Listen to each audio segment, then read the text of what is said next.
mergers will be rationalized. The scope for fast-track mergers will also be widened and the process made simpler. As proposed in the interim budget, we signed bilateral investment treaties with 2 countries in 2024 to encourage sustained foreign investment, and in the spirit of First Develop India, the current model BIT will be revamped and made more investor-friendly. In the last 10 years, in several aspects, including financial and non-financial, our government has demonstrated a steadfast commitment to ease of doing business. We are determined to ensure that our regulations must keep up with technological innovations and global policy developments. A light-touch regulatory framework based on principles and trust will unleash productivity and employment. Through this framework, we will update regulations that were made under old laws. To develop this modern, flexible, people-friendly, and trust-based regulatory framework appropriate for the 21st century, I propose 4 specific measures. A high-level committee for regulatory reforms will be set up for a review of all non-financial sector regulations, certifications, licenses, and permissions. The committee will be expected to make recommendations within a year. The objective is to strengthen trust-based economic governance and take transformational measures to enhance ease of doing business, especially in matters of inspection and compliances. States will be encouraged to join in this endeavor. An investment friendliness index of states will be launched in 2025 to further the spirit of competitive, cooperative federalism. Under the Financial Stability and Development Council, a mechanism will be set up to evaluate impact of the current financial regulations and subsidiary instructions. It will also formulate a framework to enhance their responsiveness and development of the financial sector. In the Jan Vishwas Act 2023, more than 180 legal provisions were decriminalized. Our government will now bring up the Jan Vishwas Bill 2.0 to decriminalize more than 100 provisions in various laws. I now move to fiscal policy. In the July budget, I had committed to staying the course for fiscal consolidation.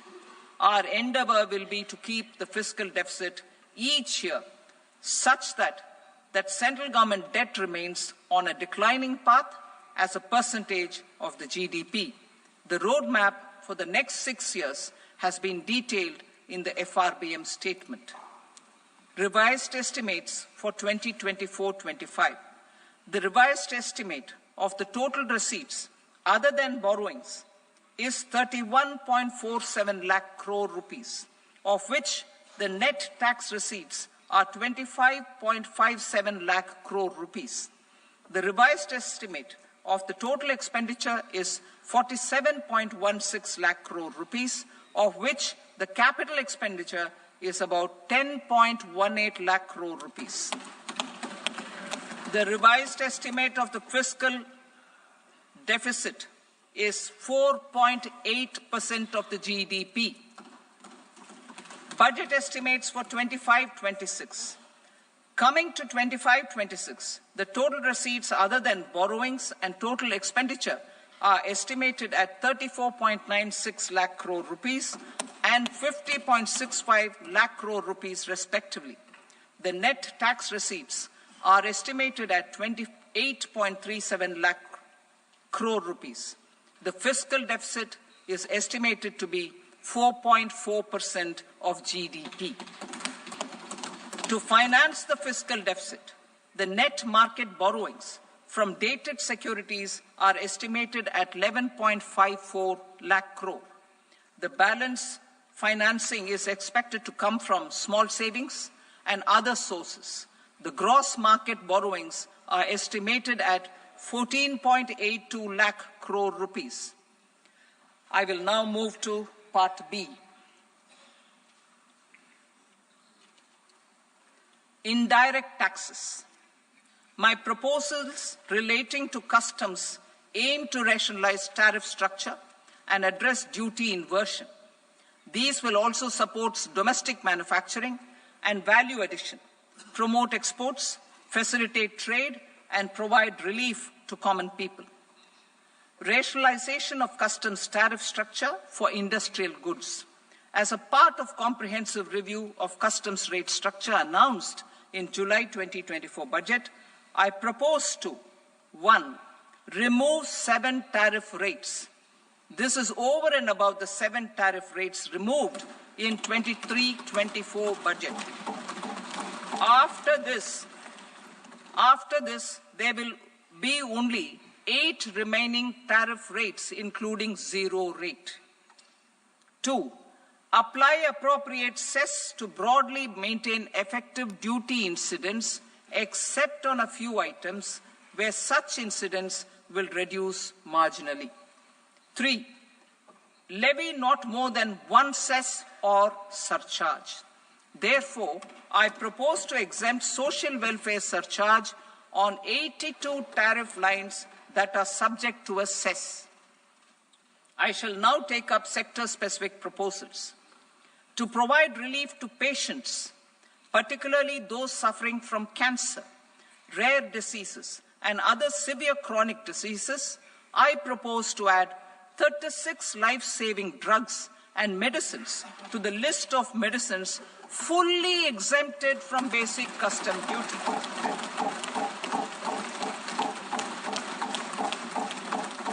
I also propose to add 6 life-saving medicines to the list attracting concessional custom duty of 5%.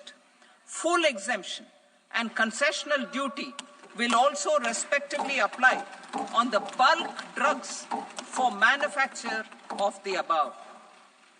Specified drugs and medicines under patient assistance programs run by the pharmaceutical companies are fully exempt from BCD, provided the medicines are supplied free of cost to the patients. I propose to add 37 more medicines along with 13 new patient assistance programs. Support to domestic manufacturing and value addition. Critical minerals. In the July 2024 budget, I had fully exempted BCD on 25 critical minerals that are not domestically available. I had also reduced BCD of 2 other such minerals to provide a major fillip to their processing, especially by MSMEs. Now, I propose to fully exempt cobalt powder and waste, the scrap of lithium-ion battery, lead, zinc, and 12 more critical minerals. This will help secure their availability for manufacturing in India and promote more jobs for our youth.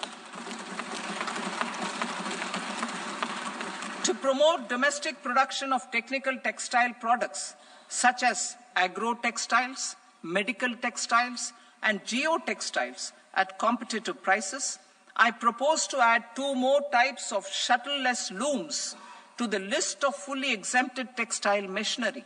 I also propose to revise the BCD rate on knitted fabrics covered by 9 tariff lines from 10 or 20 to 20% or 115 rupees per kg, whichever is higher. Electronic goods. In line with our Make in India policy and to rectify inverted duty structure, I propose to increase the BCD on interactive flat panel display from 10% to 20% and reduce the BCD to 5% on open cell and other components. In 23-24 budget, for the manufacture of open cells of LCD, LED TVs, I had reduced the BCD on parts of open cells from 5% to 2.5%. To further boost the manufacture of such open cells, the BCD on these parts will now stand exempted. Lithium-ion battery. To the list of exempted capital goods, I propose to add 35 additional capital goods for EV battery manufacturing and 28 additional capital goods for mobile phone battery manufacturing. This will boost domestic manufacture of lithium-ion batteries, both for mobile phones and for electric vehicles. Shipping sector. Considering that shipbuilding has a long gestation period, I propose to continue the exemption of BCD on raw materials, components, consumables, or parts for the manufacture of ships for another 10 years.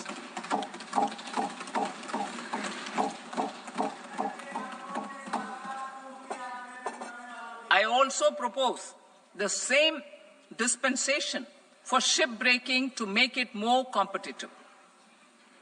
Telecommunication. To prevent classification disputes, I propose to reduce the BCD from 20% to 10% on carrier-grade Ethernet switches to make it at par with non-carrier-grade Ethernet switches. Export promotion.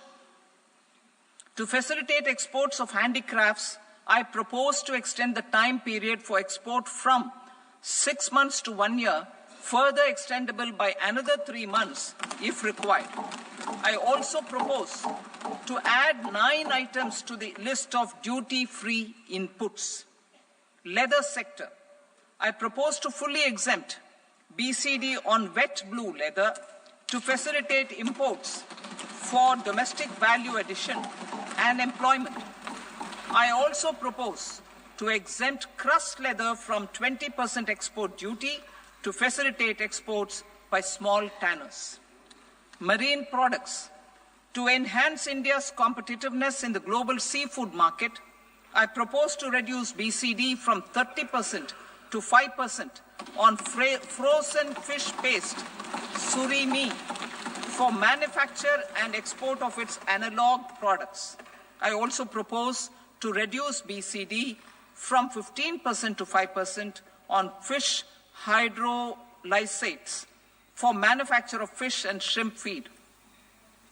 In July 2024 budget, to promote development of domestic MROs for aircraft and ships, I had extended the time limit for export of foreign origin goods that were imported for repairs from 6 months to 1 year and further extendable by 1 year. I now propose to extend the same dispensation for railway goods. Time limit for provisional assessment. Presently, the Customs Act 1962 does not provide any time limit to finalize provisional assessments, leading to uncertainty and cost to trade. As a measure of promoting ease of doing business, I propose to fix a time limit of 2 years, extendable by a year, for finalizing the provisional assessment. I propose to introduce a new provision that will enable importers or exporters, after clearance of goods, to voluntarily declare material facts and pay duty with interest but without penalty. This will incentivize voluntary compliance. However, this will not apply in cases where department has already initiated audit or investigation proceedings. For industry to better plan their imports, I propose to extend the time limit for the end use of imported inputs in the relevant rules from 6 months to 1 year. This will provide operational flexibility in view of cost and uncertainty of supply. Further, such importers will now have to file only quarterly statements instead of a monthly statement.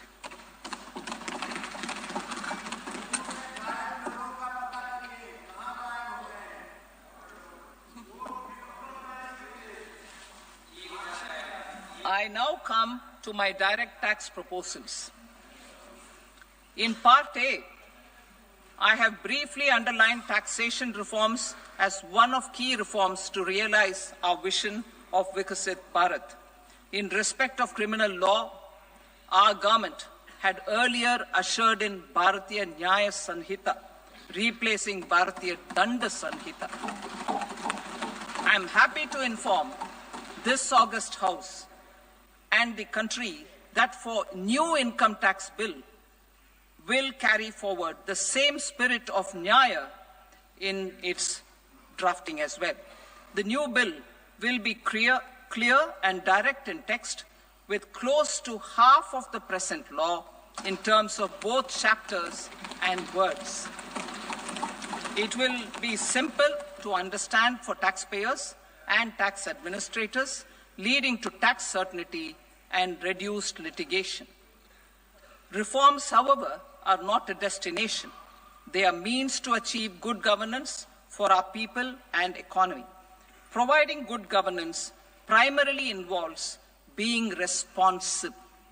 The Tirukural captures this in verse 542, which reads, "Vaanokki vaazhum ulagallam, mannavan kol nokki vaazhum kudi," meaning, just as the living beings live expecting rains, citizens live expecting good governance. Our government is committed to keeping an ear to the ground and a finger on the pulse and responding while balancing our national building efforts.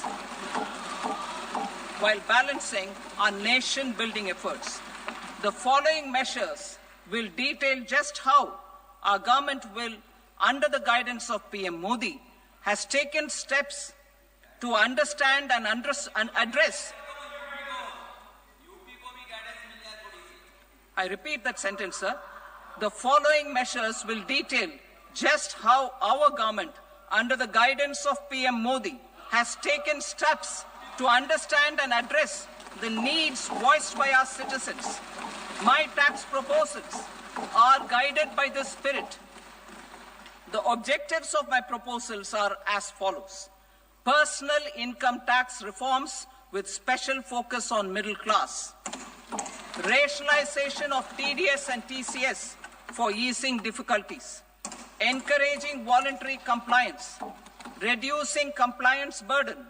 Ease of doing business, employment and investment. I will come to my proposal on personal income tax towards the end. TDS and TCS, rationalization for easing difficulties. I propose to rationalize tax deduction at source, TDS, by reducing the number of rates and thresholds above which TDS is deducted. Further, threshold amounts for tax deduction will be increased for better clarity and uniformity. The limit for tax deduction on interest for senior citizens is being doubled from the present 50,000 rupees to 1 lakh rupees. Similarly, the annual limit of 2.40 lakh rupees for TDS on rent is being increased to 6 lakh rupees. This will reduce the number of transactions liable to TDS, thus benefiting small taxpayers receiving small payments.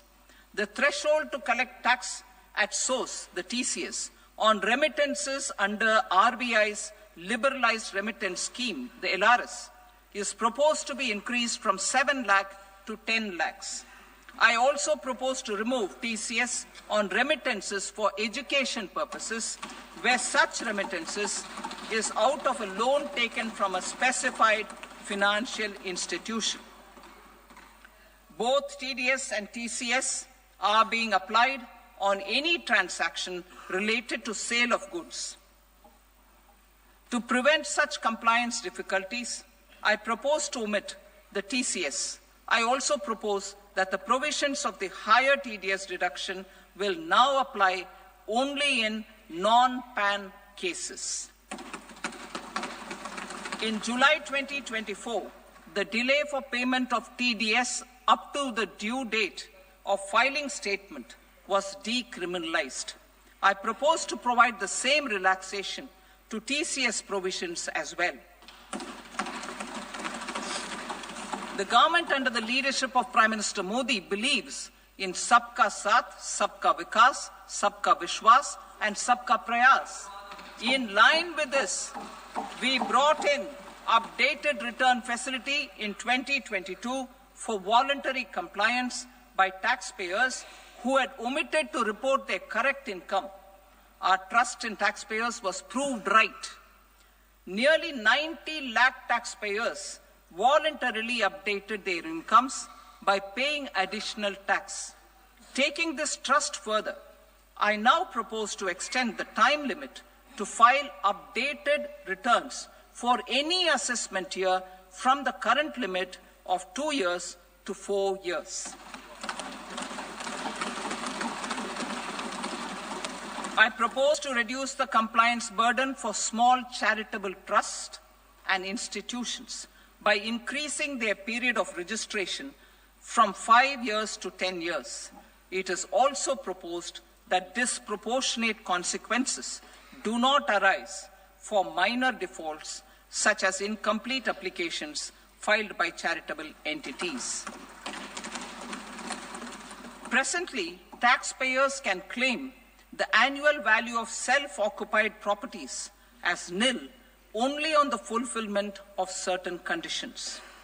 Considering the difficulties faced by taxpayers, it is proposed to allow the benefit of 2 such self-occupied properties without any condition. To streamline the process of transfer pricing and to provide an alternative to yearly examination, I propose to introduce a scheme for determining arm's length price of international transaction for a block period of 3 years. This will be in line with global best practices. With a view to reduce litigation and provide certainty in international taxation, the scope of safe harbor rules is being expanded. A number of senior and very senior citizens have very old national savings scheme accounts.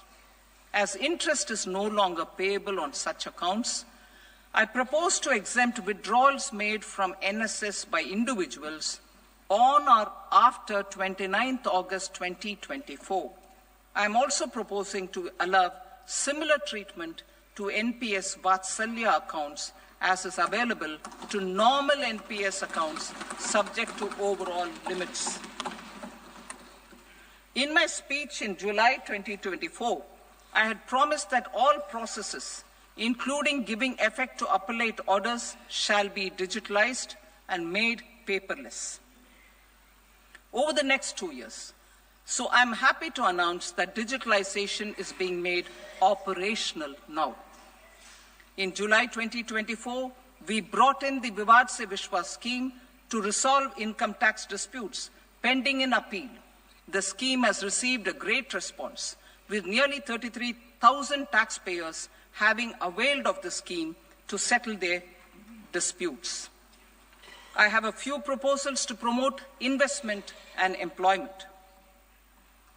It is proposed to provide a presumptive taxation regime for non-residents who provide services to a resident company that is establishing or operating an electronics manufacturing facility. I further propose to introduce a safe harbor for tax certainty for non-residents who store components for supply to specified electronics manufacturing units. Presently, the tonnage tax scheme is available only to sea-going ships. The benefits of existing tonnage tax scheme are proposed to be extended to inland vessels registered under the Indian Vessels Act 2021 to promote inland water transport in the country. Extension for incorporation of startups. We continue to support the Indian startup ecosystem. I propose to extend the period of incorporation by 5 years to allow the benefit available to startups which are incorporated before 1/4/2030. In order to attract and promote additional activities in the IFSC, I am inter alia proposing specific benefits to ship leasing units, insurance offices, and treasury centers of global companies which are set up in IFSC.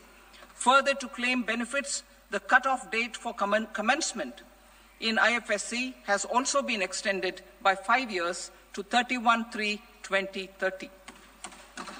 Category 1 and Category 2 AIFs are undertaking investments in infrastructure and other such sectors. I propose to provide certainty of taxation to these entities on the gains from securities, to promote funding from sovereign wealth funds and pension funds to the infrastructure sector. I propose to extend the date of making an investment by 5 more years up to 31st March 2030.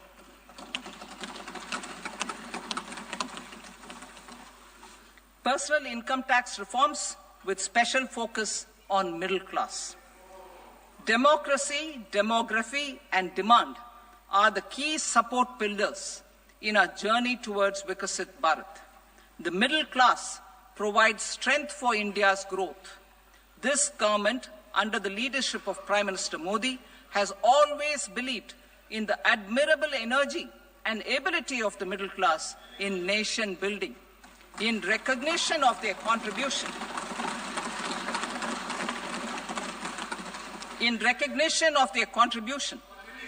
we have periodically reduced their tax burden. Right after 2014, the nil tax slab was raised to 2.5 lakhs of rupees, which was further raised to 5 lakh rupees in 2019 and to 7 lakh rupees in 2023. This is reflective of our government's trust on the middle class taxpayers. I am now happy to announce that there will be no income tax payable up to income of 12 lakh rupees.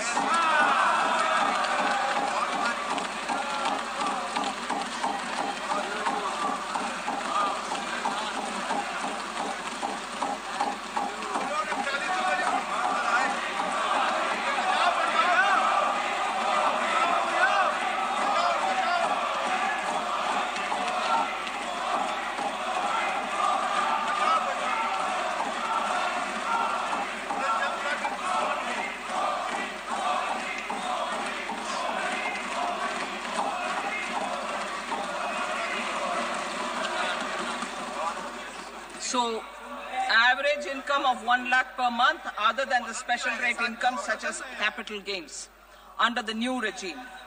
This limit will be 12.75 lakh for salaried taxpayers due to the standard deduction of 75,000.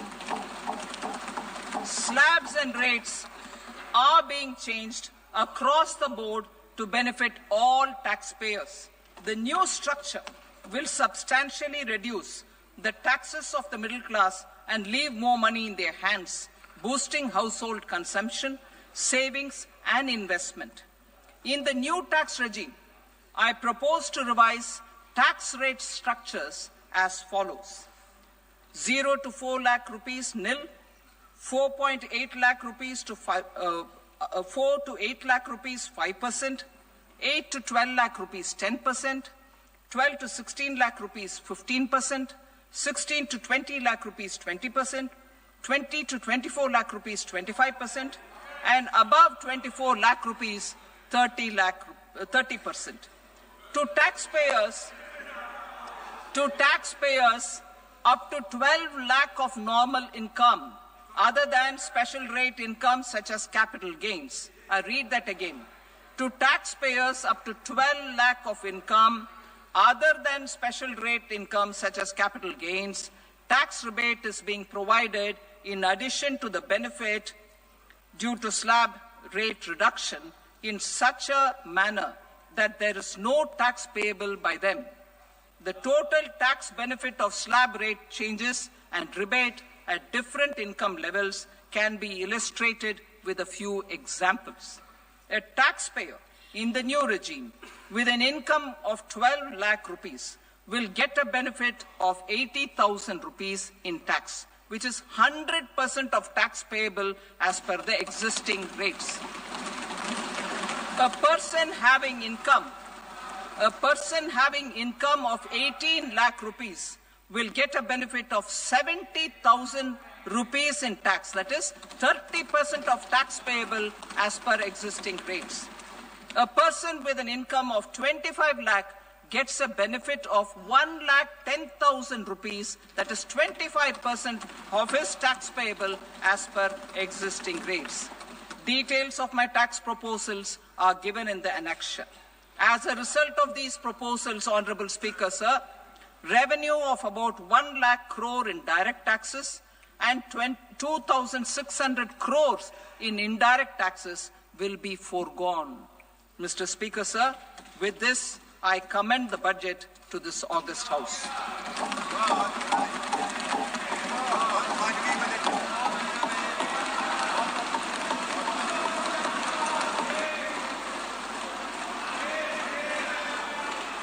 Item number 2, Srimati Nirmala Sitharaman. Sir, with your permission, I rise to lay on the table the following statements under Section 3(1) of the Fiscal Responsibility and Budget Management Act 2003. Medium-term fiscal policy cum fiscal policy strategy statement and macroeconomic framework statement.